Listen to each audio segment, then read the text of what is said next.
Salut les gars, salut les filles. On se retrouve aujourd'hui pour une toute nouvelle vidéo sur ma dernière critique de Stranger Things épisode final. Comme d'habitude les gars, on va décortiquer le dernier épisode de Photocomb, ce que j'ai aimé, ce que je n'ai pas aimé. Donc maintenant que tout est dit, commençons. Petit disclaimer les gars, avant de commencer, on va pas faire comme les dernières critiques de Stranger Things que j'ai fait. Là, on va totalement spoil. Donc si vous n'avez pas vu ce dernier épisode les gars, déjà qu'est-ce que vous faites sur cette critique? Et allez tes mains parce que franchement, ça vaut le coup d'être vu même si franchement la fin n'est vraiment pas bonne. Et bref, maintenant que tout est dit, commençons. On commence les gars cette critique avec le fait que, waouh, c'est une dinguerie à quel point il y a tellement de problèmes les gars dans cette dernière saison. Et c'est là que je vais encore me répéter, mais comment c'est possible d'avoir mis toutes les cartes depuis la saison 1 et de louper le final à ce moment? Surtout que le final il dure 2 heures et les gars en 1 heure ils ont battu Vecna. Et il y a 1 heure d'épilogue quand même, faut se rendre compte de la folie. Le combat contre Vecna a duré moins longtemps que par exemple le coming out de Will ou une certaine scène comme par exemple la fausse mort de Steve. Donc encore une fois, tu regardes mais tu te poses des questions, tu te dis mais attends mais il y a un truc qui cloche, c'est pas possible, c'est pas normal. Surtout qu'il y a plein de théories et même plein de trucs par rapport aux frères Duffers. C'est là que tu te dis mais en fait il y a un sérieux problème sur la fin de Stranger Things. En fait, juste même la communication par rapport aux frères Duffers, même eux, ils savent pas en dire, ils savent pas ce qu'ils ont fait en fait, littéralement. Si vous regardez, les gars, sincèrement, sur la dernière semaine, leur communication, elle est désastreuse. Il y a que des bails en mode, ouais, faut que les fans aient... Je laisse l'opportunité aux fans de réfléchir si Eleven ou morte ou pas. Je laisse l'opportunité de savoir si Vicky a fini en couple avec... J'ai oublié son prénom. Mais what the fuck? Genre, ça n'a aucun sens. Genre, ça n'a aucun putain de sens. Et c'est là que je me dis, mais qu'est-ce qui se passe? Franchement, qu'est-ce qui se passe? Et le seul moment où je me suis dit, putain, enfin une bonne idée, c'est quand ils ont buté la putain de salope de Kali. Voilà, franchement, je le dis avec vous. Mais sincèrement, les gars, quand Kali elle est morte, j'étais heureux. Franchement, je le dis, j'étais heureux. Le moment, parce que franchement, en fait, dans cette saison, on nous a fait chier. Sincèrement, là, franchement, je m'énerve. Franchement, au début, j'étais tranquille, mais là, je suis obligé de m'énerver. La saison, elle commence. Fausse mort de Steve. Fausse mort de Eleven. Fausse mort de Hopper. Wesh, je veux bien, vas-y, vous voulez nous faire peur, mais les gars, tranquille, genre.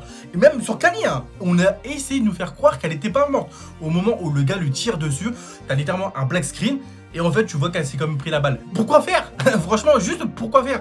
Sincèrement, vous auriez juste pu laisser, en fait, soit elle se prend pas la balle, soit elle se prend la balle, mais... Je sais pas, genre une vraie mort, une mort avec beaucoup plus d'impact. Parce que là, t'as un peu... En fait, c'est vraiment rushé de fou. Parce que littéralement, t'as le moment où t'as Eleven qui va regarder Hopper en mode, bah c'est littéralement de sa faute si Kali elle est morte. Mais t'as pas de sens. Genre, ça n'a pas de sens concret. Genre, elle est énervée, elle passe à autre chose. Ils font leur plan pour aller battre Vecna et puis c'est tout. C'est là que je me dis que franchement, il y a des trucs qui sont mis là comme ça, mais non, juste il y a pas de sens, genre, il y a pas de sens. Et même le moment où littéralement, où il y a Eleven qui fait comprendre à Hopper que si il faut qu'elle se sacrifie, il faut qu'il la laisse faire. Sauf que en fait, dans le problème de comment c'est raconté, c'est que ok, Hopper il est en mode bah d'accord, ok, je vais te laisser faire, mais on comprend que vas-y, par rapport à la perte de sa fille, même Eleven qui lui fait comprendre que c'est pas vraiment sa fille. Il a pas forcément envie. Et en fait, le truc, c'est que tout l'épisode, t'es en mode est-ce que Eleven va mourir ou pas? À la fin, t'es en mode ok, bon, elle est morte, c'est triste, on passe à autre chose. Mais t'as la théorie de Will. Sauf que, sincèrement, les gars, la théorie de Will, d'un côté, j'ai envie d'y croire, mais c'est trop gros pour être vrai. Parce que t'as plein de trucs comme quoi, bah en fait, déjà, Will. Ah putain, je dis Will, mais je suis totalement con, je voulais littéralement dire Mike. Mike n'était pas là au moment où Kali s'est pris la balle, donc il pouvait pas savoir en fait que littéralement, bah Kali est morte. Donc il s'imagine des trucs, mais il n'était pas là. Donc malheureusement, la théorie de Mike, je pense qu'elle ne tient pas la route. Mais en vrai, ça aurait pu être cool pour le personnage de Eleven, pour qu'elle ait au moins une vraie fin. Surtout que tout ce que Eleven elle a subi depuis qu'elle est née, c'est franchement triste. Elle a littéralement vécu comme un rat de laboratoire jusqu'à qu'elle rencontre du coup sa famille, qu'elle rencontre Mike, Hopper, etc.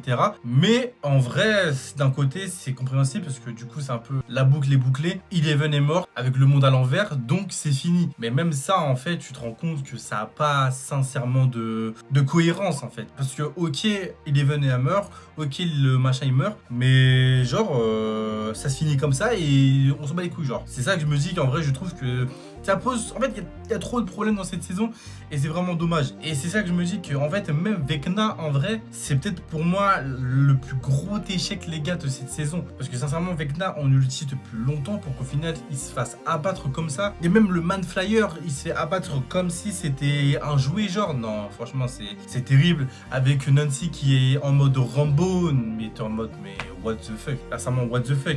Et surtout qu'il y a tellement de moments en fait où les personnages auraient pu crever, mais vraiment le scénario permet qu'ils réussissent à survivre. Mais c'est là que tu te dis, mais il y a juste un problème en fait, c'est pas normal.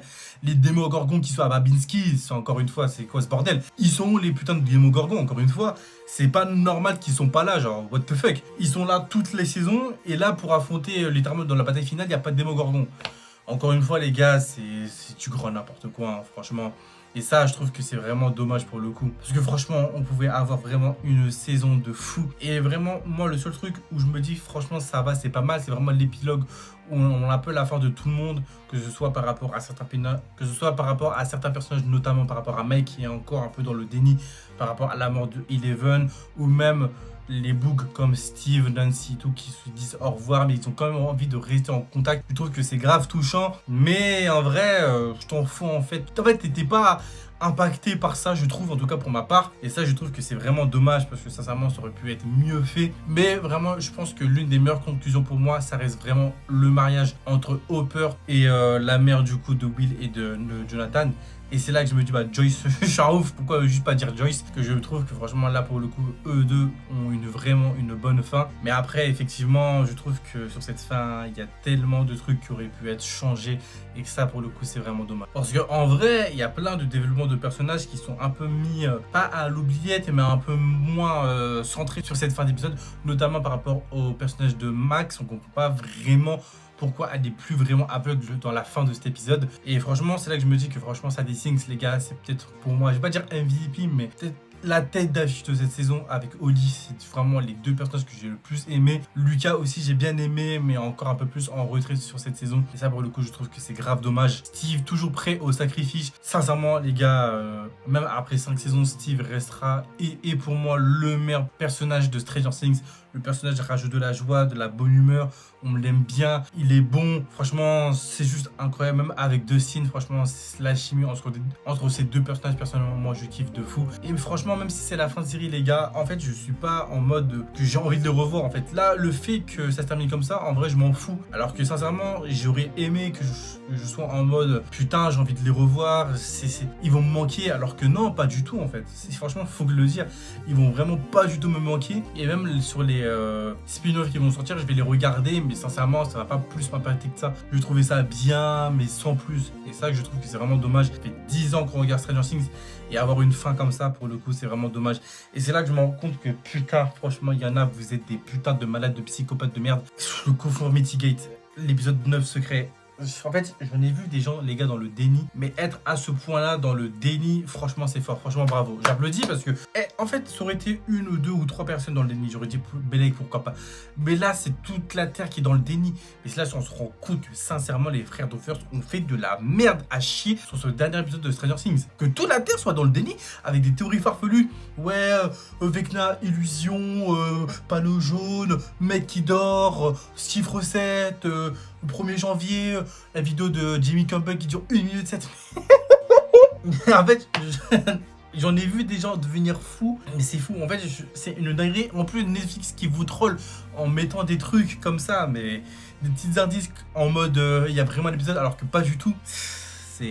Non, franchement, c'est fort. Franchement, c'est fort. Et en plus, le pire, c'est que vous pouvez même pas en vouloir à Netflix parce que c'est vous qui avez créé la théorie en fait. Donc littéralement, vous pouvez vous en prendre que à vous. Netflix ont rien fait, ont littéralement même confirmé qu'il n'y avait pas d'épisode 9, mais vous avez voulu croire qu'il y avait vraiment l'épisode 9. Et pour le coup là, vous pouvez vraiment pas vous en prendre à Netflix. Surtout que là, c'est vraiment juste aux frères Dufers en vrai de vrai d'avoir fait une fin de merde. Et même à Netflix en vrai aussi de avoir produit une dernière saison avec un budget aussi énorme pour pour aussi peu de choses en fait. Donc si on doit vraiment attaquer Netflix, c'est vraiment sur cet aspect-là qu'on doit les attaquer. Mais bref, c'est assez dommage parce que même sur le dernier épisode, le rythme est vraiment lent alors que franchement, on est littéralement sur la dernière saison. Et franchement, je sais pas si un jour on aura un remake de Stranger Things, je pense pas que je regarderai parce qu'en vrai, si il y a un remake, ce sera peut-être dans 30 ou 40 ans parce que là, c'est trop récent si on sort un remake dans 10 ans. Donc bref, en tout cas, moi les gars, n'hésitez pas à me dire ce que vous en pensez. Personnellement, si je devrais mettre une note cette fin de saison de Stranger Things, je mettrais un 5 sur 10. Franchement, il y a certains moments qui étaient bien, mais ça a trop traîné en longueur, ça a trop raconté des choses inutiles et futiles, alors qu'ils auraient juste pu rentrer dans le vif du sujet et en faire un truc vraiment, en fait, même juste du fan service. Franchement, on aurait dit oui, mais là, franchement, ça a juste traîné en longueur pour rien, avec des actings de merde, avec vraiment des choix aussi scénaristiques de merde. Et franchement, juste envie de dire merci Jimmy Campbell pour avoir été peut-être l'un des meilleurs acteurs de cette saison, parce que pour le coup, oui, l'acteur de Vecna, pour moi, avec Hopper et Joyce, sont les meilleurs acteurs de cette saison. Franchement, faut le dire, Jimmy Campbell en Vecna, il est très fort. Et c'est pour ça que j'ai franchement juste envie de le féliciter parce que sincèrement, sur cette fin de saison, moi, j'ai grave aimé Jimmy Campbell. Ce qu'il a apporté à son personnage, ce qu'il a apporté jusqu'à la fin. Et franchement, merci à lui. Donc les gars, les filles, je pense que j'ai pas besoin de plus tergiverser. Juste n'oublie pas de commenter, liker et partager. Et on se dit à la prochaine pour une prochaine vidéo. Salut tout le monde.